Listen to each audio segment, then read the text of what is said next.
Hello everyone. This is going to be very important class of vocabulary today, and I would like to provide you some important words. So what you have to do, write down in your notebook, write from the first question, and that is life history of a person written by that person. Life history of a person written by himself, written by that person. You have the option of topography, one, second, biography, third, autobiography, and fourth is flexography. See, flexography. देखिए, life history of a person written by that person. First word है topography, second है biography, तीसरा है autobiography और fourth है flexography. Exactly जो life history एक person जो अपने बारे में लिखता है उसको हम ऑटोबायोग्राफी बोलते हैं. बायोग्राफी जीवनी होती किसी की, जो कोई दूसरा व्यक्ति भी किसी की जीवनी लिख सकता है, उसके बारे में लिख सकता है. और टोपोग्राफी को ध्यान रखिए, जो टोपोग्राफी एग्जैक्टली जो वर्ड है इट इज सतला करती. हिंदी में क्या बोलेंगे इसको? And you know you have to learn topography, the word that relates to geography, that the words relates to geography जो सतह से संबंधित है. और flexography is exactly the word that is related to printing. Okay, it's, we can say in Hindi, व्युत्पन्न क्रम. क्या कहेंगे? व्युत्पन्न क्रम, लेखनी से संबंधित. It is all about printing, flexography. So what would be the correct answer? Autobiography, किसी के द्वारा लिखी हुई, खुद के द्वारा लिखी हुई अपनी कथा, आत्मकथा, ऑटोबायोग्राफी. और टोपोग्राफी को आप समझ गए, किससे रिलेट करता हुआ वर्ड है? ये ज्योग्राफी से है, जिसका मतलब सतला करती से है, कोई फिजिकल ऑब्जेक्ट की जो सतह है उससे है. बायोग्राफी का मतलब आपका हो गया जीवनी, जिसको हम हिंदी में क्या कहेंगे? जीवनी कहेंगे. ऑटोबायोग्राफी इज एग्जैक्टली आत्मकथा and flexography is exactly the word that relates to printing. It's a technique. I would like to say it is just a technique of printing. I hope you understand. Hope you write down as well. Take the next one.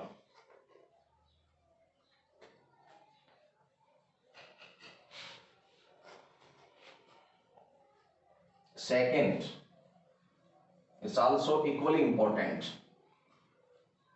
See, the study of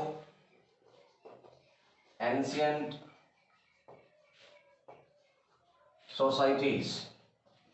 ancient societies की study को क्या बोलते हैं? इसमें है, your first option is history, your second option is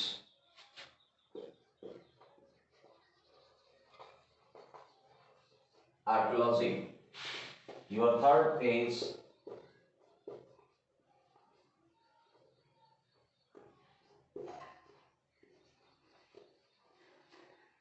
anthropology, and your next word is etymology. See, first you have to write down and try to understand the study of ancient societies. प्राचीन सभ्यताओं का जो अध्ययन है वो क्या कहलाता है? प्राचीन सोसाइटीज की स्टडी। क्या हम इसको हिस्ट्री बोल सकते हैं? क्या हम इसको आर्कियोलॉजी बोल सकते हैं? या ये एंथ्रोपोलॉजी होता है? सबसे पहले तो आप इसी को लिखिए, it's very important word, human custom and belief. तीन वर्ड याद रखिए इसमें, ह्यूमन कस्टम एंड बिलीफ की स्टडी को आप एंथ्रोपोलॉजी बोलते हैं। एंड ये एटोमोलॉजी जो है इट इज जस्ट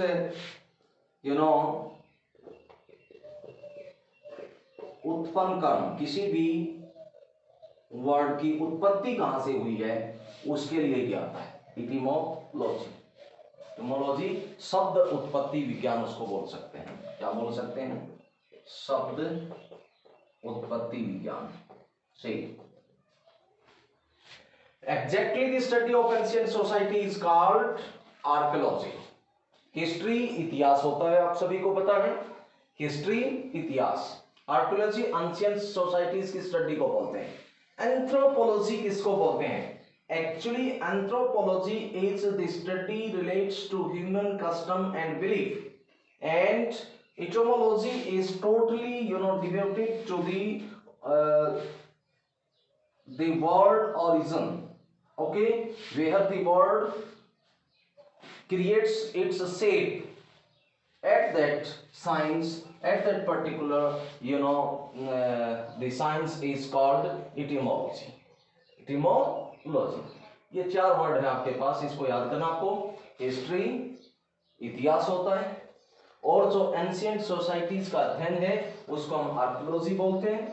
एंथ्रोपोलॉजी हम ह्यूमन कस्टम एंड बिलीफ की जो विज्ञान है, साइंस या स्टडी है, उसको बोलते हैं, और शब्द उत्पत्ति को हम एटोमोलॉजी बोलते हैं। तो ये चारों वर्ड आपको याद रखने हैं ढंग से। You have to learn all these 4 words. Next one,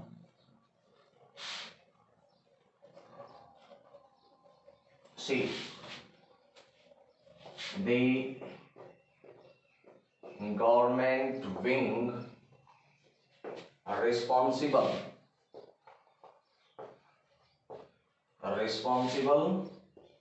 for making rule। A में है आपका जुडिशरी,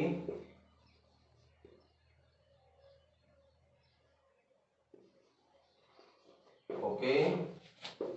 बी में है आपका लेजिस्लेचर,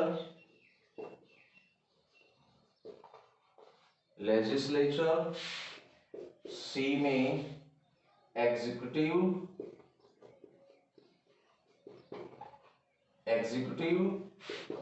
और डी में है आपका कोर्ट। लेजिस्लेचर, जुडिशरी या कोर्ट या executive, the government wing responsible for making rule. Government wing जो रिस्पॉन्सिबल है, उत्तरदायी है कोई भी कानून बनाने के लिए। जो किसी भी रूल का, कानून का फॉर्मेशन होता है तो उसको बनाने का काम कौन करता है? जुडिशरी का काम है? नहीं है। जुडिशरी का काम न्याय उपलब्ध कराना है, न्याय देना है। कोर्ट का काम भी नहीं है। एग्जीक्यूटिव जो है इसका काम भी नहीं होता है। ये काम किसका होता है? लेजिस्लेचर का होता है। किसका? लेजिस्लेचर का। ये एक तरीके से किसके अंतर्गत आता है? एडमिनिस्ट्रेशन के। Administration, okay. ये विधायिका होती है, विधायिका एक तरीके से संसद में की जो प्रक्रिया होती है, जो सांसद किसी चीज को क्रिएट करते हैं, फॉर्मुलेट करते हैं और वो पास करते हैं उसको संसद में, तब कोई कानून बनता है, रूल बनता है। उसके बिना कोर्ट और जुडिशरी का इससे कोई लेना देना नहीं। See, take the next word. I hope you write down.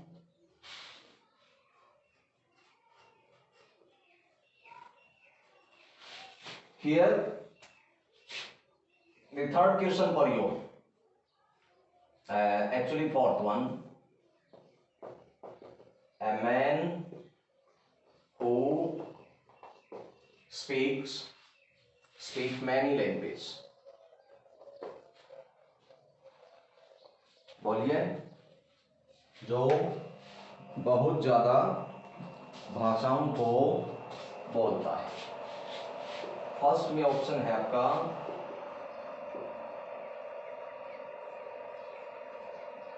Bilingual, B में है मल्टीलिंगुअल,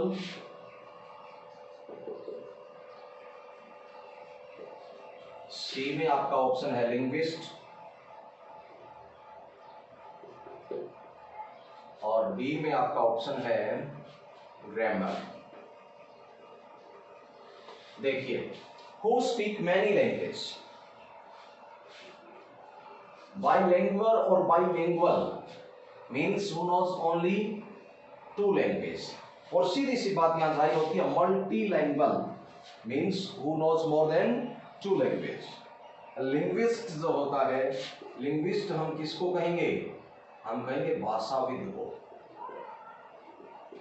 भाषाविद होता है, ग्रामर यू नो या। तो हम इसमें मल्टीलैंग्वेज को कहेंगे, बाइलिंगुअल को या बाइलिंगुअलर को हम क्या कहेंगे? द्विभाषीय, जो 2 भाषा को जानता है। और मल्टीलैंग्वेज को हम क्या कहेंगे? उसको हम कहेंगे जो बहुभाषी होता है, बहुत ज्यादा भाषाओं को जानता है। सा वर्ड था, ये आपको याद रखना है। We have to take our next question, okay? And our next question here, 8th one. An instrument to measure temperature.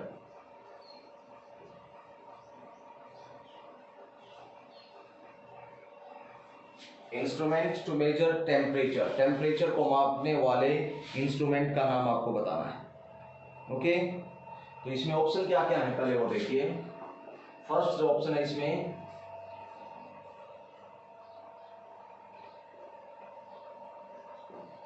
Thermometer, B में बैरोमीटर, सी में मैनोमीटर और डी में microscope.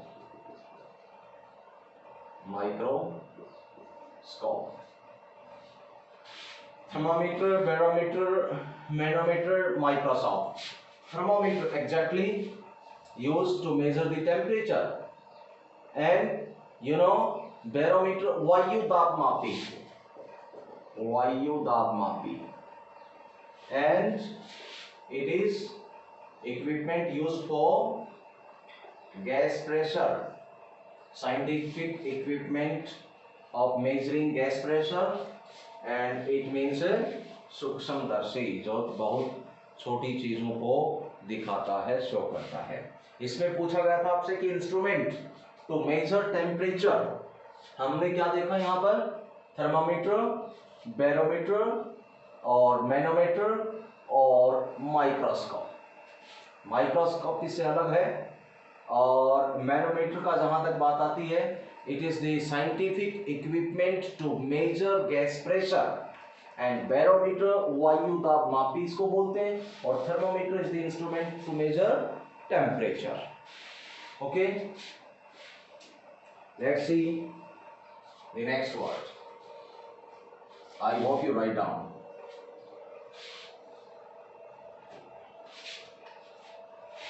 Here a statement is given, and the statement is Ram speaks less in the form he is. कम बोलता है, राम कम बोलता है class में, form में he is वो है क्या? फर्स्ट है इसमें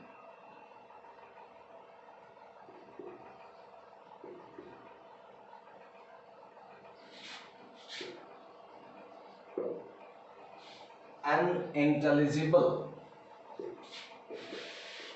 B reticent, C garrulous, and D banal। बहुत इंपॉर्टेंट है सभी word. Ram speaks less in class in form. A is unintelligible or reticent or garrulous or banal।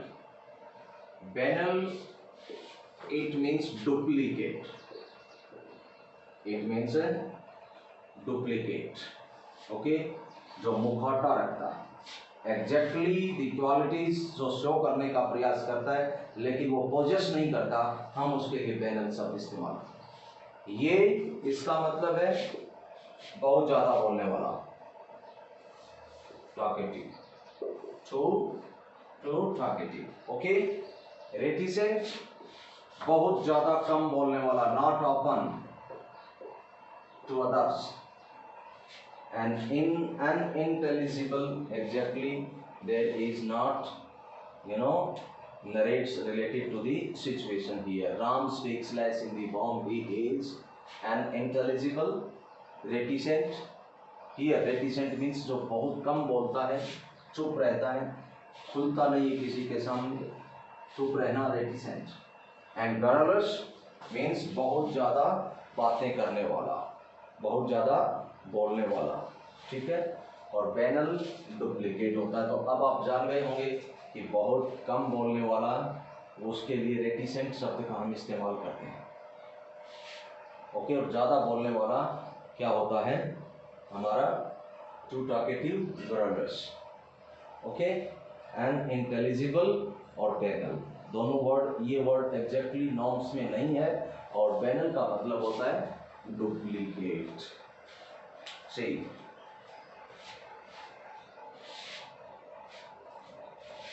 इसको हम और क्या बोल सकते हैं, वर्बोस भी बोल सकते हैं। बहुत ज्यादा बोलने वाला वर्बोस भी होता है, हमेशा बातें करते रहने वाला वर्बोस। देखिए next, something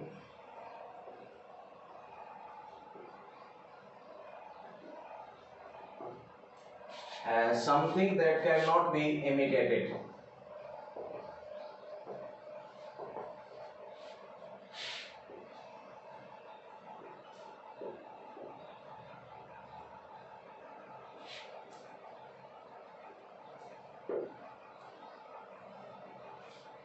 imitated, something that cannot be imitated।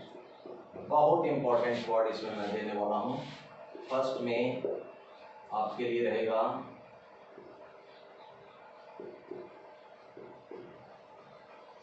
इनएमिटेबल, B में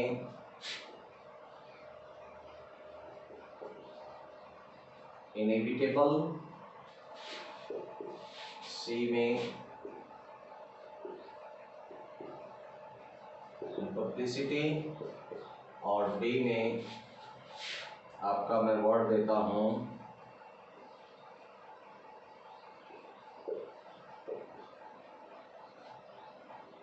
inexplicable,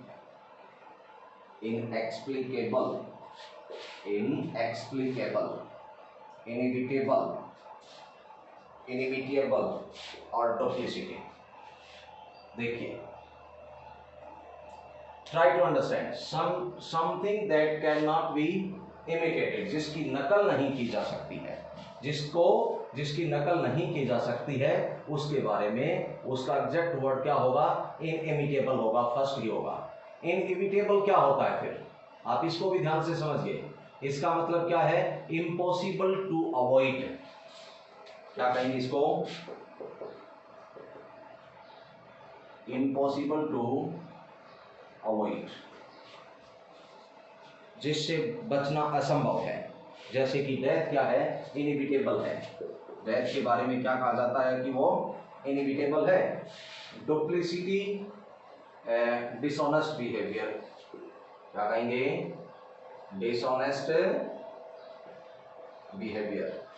अनएक्सप्लिकेबल को हम क्या कहेंगे, इसको कहेंगे impossible, impossible to explain, impossible to explain. देखिए, जिसकी नकल नहीं की जा सकती, इनइमिटेबल हो गया, वो क्या हो गया, इनइमिटेबल। लेकिन जिसको रोकना, अवॉइड करना इम्पॉसिबल है, जो रुक ही नहीं सकता, उसको हम इनइविटेबल बोलते हैं। उसके बारे में क्या कहा जाता है, डेथ के बारे में अमूमन आपने ये वर्ड सुना होगा, जिसको टाला नहीं जा सकता। डुप्लिसिटी अलग है, जिसका मतलब यहां हमने क्या लगाया है, डिसऑनेस्ट बिहेवियर से लिखा है। और inexplicable means impossible to explain, कुछ ऐसा हो जिसको एक्सप्लेन ना किया जा सकता हो, उसके लिए ये वर्ड आता है। ये सभी वर्ड आपको ध्यान से लिखने हैं, याद करने हैं। सी,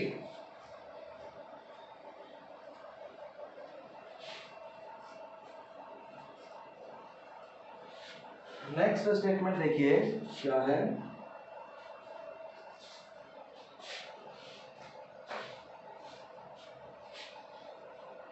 स्टडी ऑफ बर्ड्स,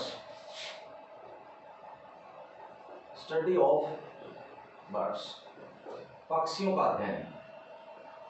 फर्स्ट में इसमें मैं ले लेता हूं आपका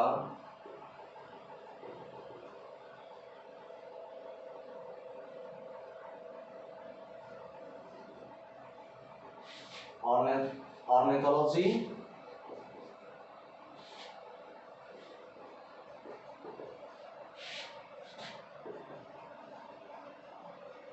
anthropology,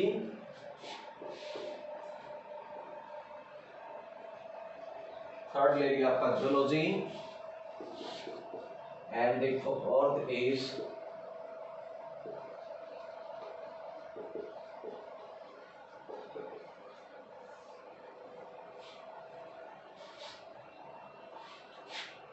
numismatics, numismatics, numismatics.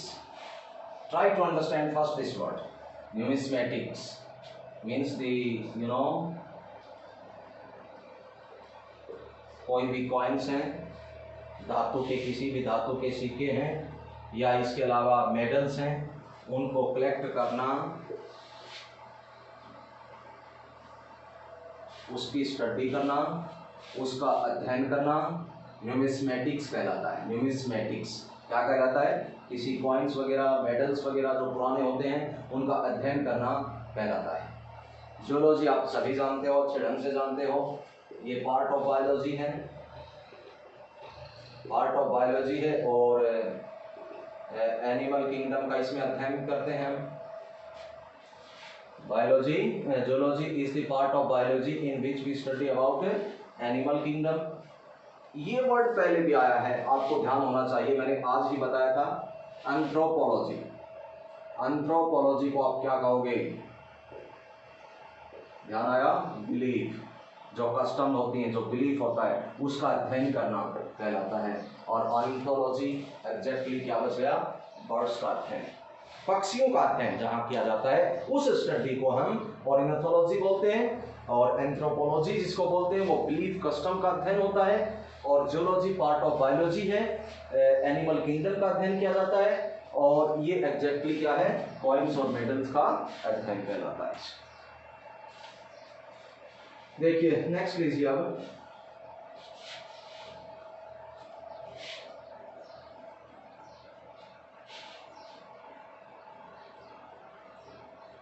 see the next word we have to study words written on the tongue। किसी टर्म के ऊपर लिखे हुए शब्दों को क्या बोलते हैं। इसमें लिखा है, मान लीजिए आपके पास आ गया मैन्युस्क्रिप्ट, आ गया, जानते हो मैन्युस्क्रिप्ट को, बी आपके पास आ गया इंस्क्रिप्शन, इंस्क्रिप्शन, सी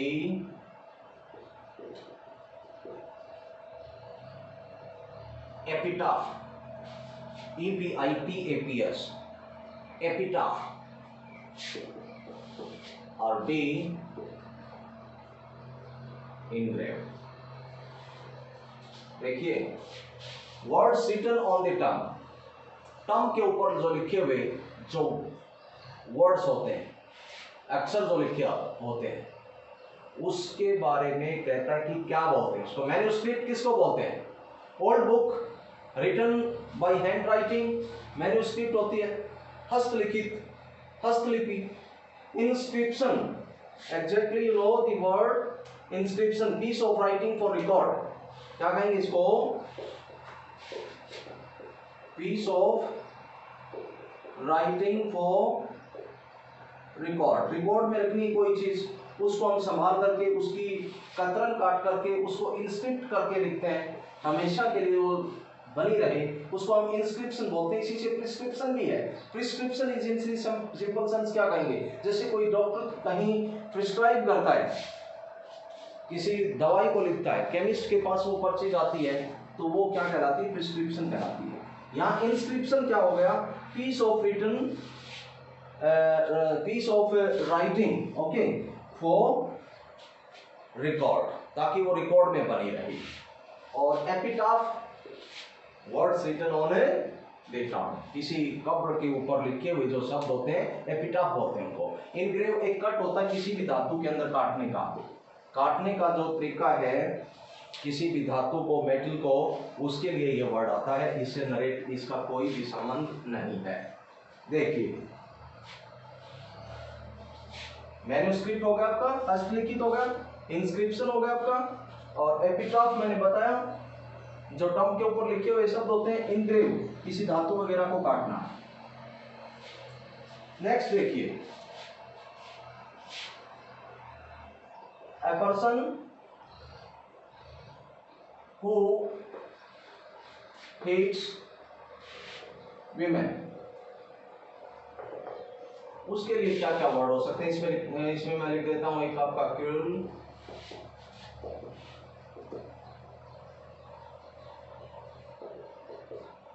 मिसोगिनिस्ट,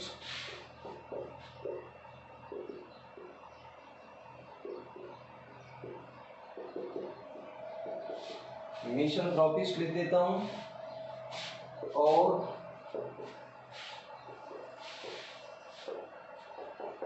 एक आपका फिलैंथ्रोपिस्ट लिख देता। देखिए, a person who hates women, cruel, misogynist, exactly होता है जो महिलाओं से नफरत करता है। मिसैंथ्रोपिस्ट और फिलैंथ्रोपिस्ट, इनको ध्यान से समझ लीजिए। फिलैंथ्रोपिस्ट कौन होता है?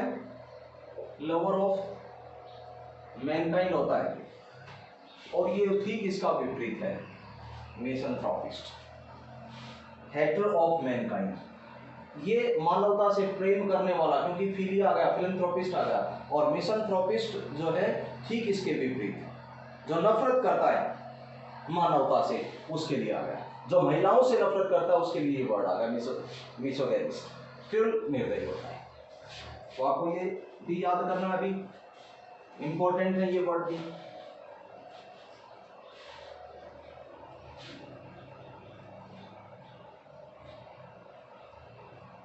अगला देखिए, a person, see, okay, a person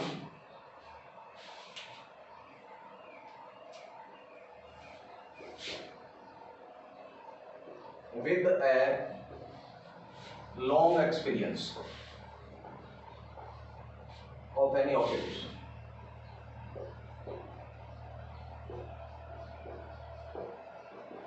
important है ये भी। इसमें भी जो वर्ड मैं दे रहा हूं थोड़ी सी कंफ्यूजिंग है। विषम,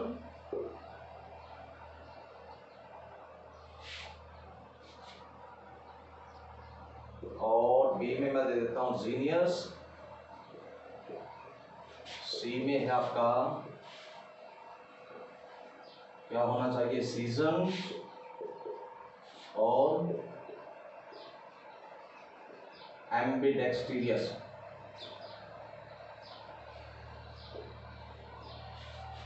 देखिए a person with a long experience of any occupation, जिसको एक क्षेत्र में बहुत ज्यादा लंबा अनुभव होता है। वेटरन एब्सोल्युटली है, हमेशा यूज होता है, आपने सुना हो। लेकिन सीजन भी इसी श्रेणी में आता है। लेकिन you know it is a very specific word used for the huge experience with a single occupation, and season is the experience without having so much wit power. Experience similar होता है return में भी season में भी, लेकिन particular field की बात करें और उसमें तार्किकता बोध के साथ यदि विट पावर को देखें तो उस श्रेणी में रिटर्न समझा जाता है। उसको हम क्या कहेंगे? A person long experience of any occupation. See the next. Okay, ambidextrous को लीजिए। ambidextrous मीन्स दोनों हाथों से उपयुक्त जो है अपना एक काम कर सके, इक्वली ईज महसूस कर सके विद बोथ हैंड, ईज महसूस करे दोनों हाथों से लिखने में, तो उसको हम क्या कहेंगे? ambidextrous कहेंगे। ये पहले भी वर्ड आया था जो आपका पीछे का जो पार्ट था वोकैबुलरी का, उसमें दिया हुआ था ambidextrous। See few more words.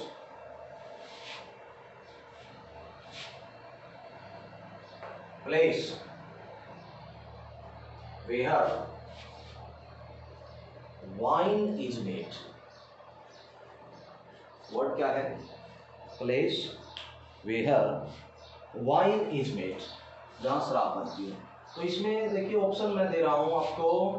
First है bakery, you know very well, clock room, see में चनेरी और डी में ब्रेवरी। ये क्या होता है? एग्जैक्ट जहाँ पर शराब बनाई जाती है।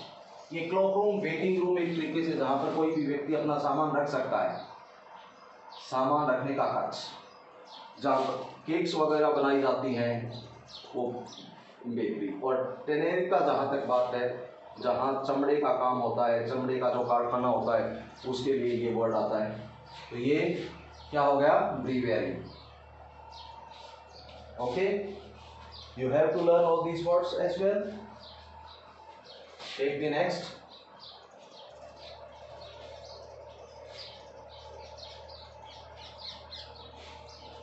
अगला है आपके लिए से the action of looking. Okay, the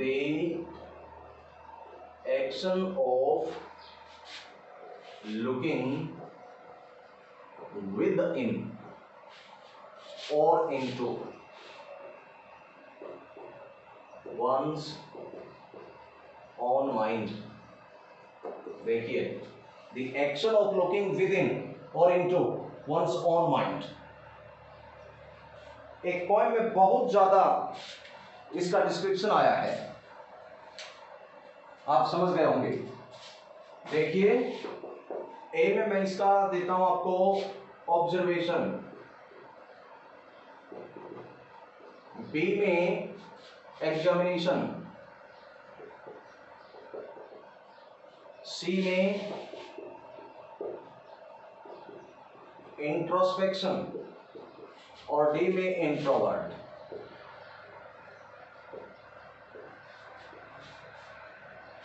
action of looking within और इनटू वंस ऑन माइंड, खुद के बारे में देखना, खुद को जांचना, आत्मचिंतन करना, अपने बारे में जानना, मनन करना, इंट्रोस्पेक्शन कहलाता है। आत्मचिंतन क्या कहलाता है? इंट्रोस्पेक्शन। ऑब्जर्वेशन अलग वर्ड है टोटली से, ऑब्जर्व करना किसी चीज को। एग्जामिनेशन तुम सब जानते हो, परीक्षा, ये अंतर्मुखी इंट्रोवर्ट। नेचर इंट्रोस्पेक्ट करने वाले का इंट्रोवर्ट भी हो सकता है, एक्सट्रोवर्ट भी हो सकता है, वो कोई मैटर ही नहीं है यहाँ पर ये पूछा गया कि जो प्रक्रिया है अपने खुद को जानने की, उसको हम क्या कहेंगे? इंट्रोस्पेक्शन कहेंगे। तो अंतर्मुखी व्यक्तित्व है या बहिर्मुखी व्यक्तित्व है, उससे कोई फर्क नहीं पड़ता। तो इसलिए इसका सही ऑप्शन क्या होगा? इंट्रोस्पेक्शन होगा। हम क्या कहेंगे? इंट्रोस्पेक्शन कहेंगे। See another one,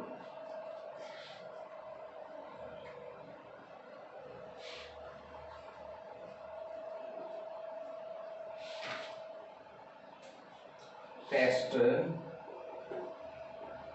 in which cells from diseased organs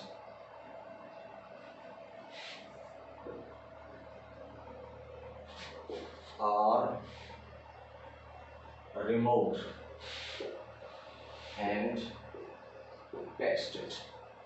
Biopsy, बहुत इंपॉर्टेंट वर्ड है।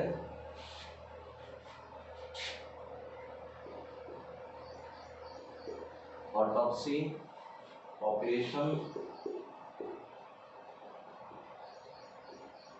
नन। तो इसमें आपका क्या रहेगा, बायोप्सी होगी, जिसके अंदर डिजीज ऑर्गन को रिमूव किया जाता है, टेस्ट किया जाता है, उसमें देखा जाता है कि एग्जैक्टली डिजीज का किस प्रकार का फॉर्म है और कितनी ज़्यादा इसकी सघनता है। तो इसके लिए बायोप्सी हो जाएगा। Okay, take another one.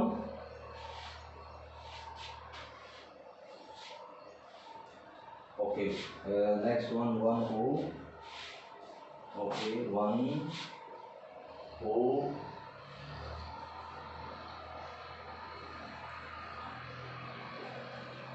doesn't take any alcoholic drink। A में आपका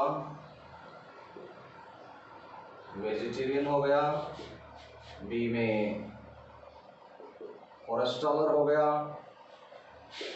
सी में टीटोटालर हो गया, और फोर्थ में आपका सेंट। देखिए, one who does not take any alcoholic drink, vegetarian बिल्कुल अलग है, वर्ड ही अलग है। फॉरेस्टॉलर जो है एग्जैक्टली पहले से किसी चीज का अनुमान लगाने वाला होता है, जो किसी पर्टिकुलर क्षेत्र में काम करते हैं, वहाँ काम बहुत ज़्यादा रिस्क से पूर्ण होता है और उसका पहले से ही वो अनुमान लगाते हैं और वो अनुमान स्टिक बैठता है। फॉरेस्टॉलर उसके लिए यूज होता है। Teetotaler exactly doesn't take any alcohol drink, उसके लिए यूज होता है। सेंट अलग वर्ड है इनसे टोटली। तो मैंने आज आपको ये जो वर्ड्स दिए may be very important for you students. You have to learn all these words, and in the next part I would like to teach you in the same manner. I will provide you the exercise of almost 20 to 25 questions, and we must explain each part of that question. Okay, so you have to learn all these parts. Okay.